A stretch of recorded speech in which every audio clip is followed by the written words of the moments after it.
Sparkle's motivational speech, the life journey of Imran Khan and how it inspires us.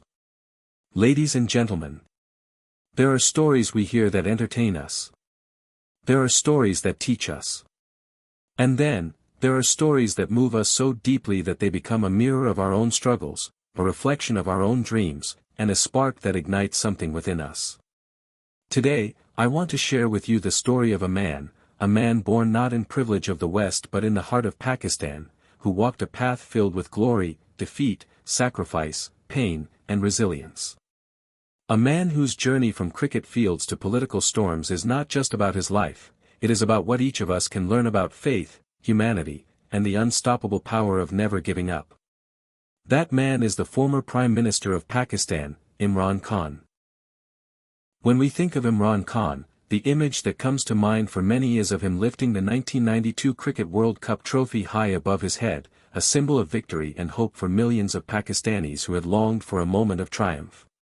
But behind that image is a boy, born in 1952 in Lahore, who was not always the strongest, not always the loudest, but who carried a dream inside him that grew louder with each passing year. Imagine being that boy, growing up in a society where people doubted whether Pakistan could ever be on top of the sporting world, and yet daring to believe that one day, you would stand on the biggest stage and prove them wrong. Imran's cricket journey was not written in the stars, it was written in sweat. He was mocked for his unorthodox bowling action, doubted for his fitness, and ridiculed for dreaming too big. But here lies the first lesson: greatness does not come from those who are celebrated at the beginning.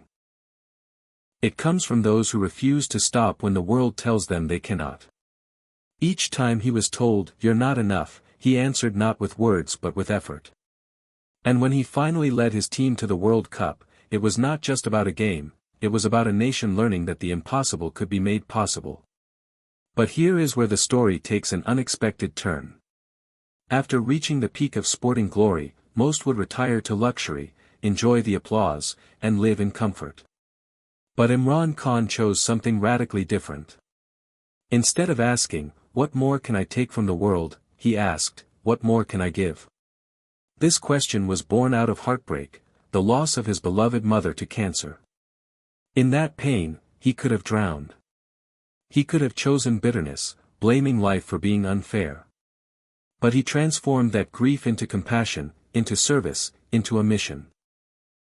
That mission became Khakat Khanum Memorial Hospital, Pakistan's first cancer hospital, built so that no poor family would ever have to choose between treatment and hunger. Think about that for a moment. A man who could have been a king in cricket chose instead to become a servant of the people. He went door to door, asking for donations. He was mocked, "How can one man build a hospital in Pakistan?" Yet, stone by stone, dollar by dollar, he built it, not alone, but with the belief of ordinary people who gave what little they could. And today, that hospital stands not just as a building of bricks, but as a monument of love, sacrifice, and faith in humanity. But his journey was far from over. When Imran Khan entered politics, the world laughed again. They said, "This is a cricketer, not a leader. He does not understand power. He does not understand governance." For years, he lost elections. For years, he spoke to empty halls. For years, he was told, "Quit, Imran. This is not your place." And yet, he kept going. Why? Because when you believe in serving others, setbacks do not define you, your persistence does. Now let's pause here. How many of us have dreams? How many of us have faced failure after failure? And how many of us, after the second, the third, the 10th defeat, simply gave up? But here is the lesson from Imran's journey: failure is not the end of the road, it is the sign that you are on the right road, but the test is not yet finished. And finally, after 2 decades of struggle, Imran Khan rose to become the Prime Minister of Pakistan. It was a victory not just for him but for every person who had ever been told, "You cannot." For every child in a small village who wondered if their voice mattered. For every man and woman who dreamed of a better tomorrow. Yet, even as Prime Minister, his journey was not free of storms. Politics is brutal. Leadership is lonely. And the higher you rise, the greater the pressure.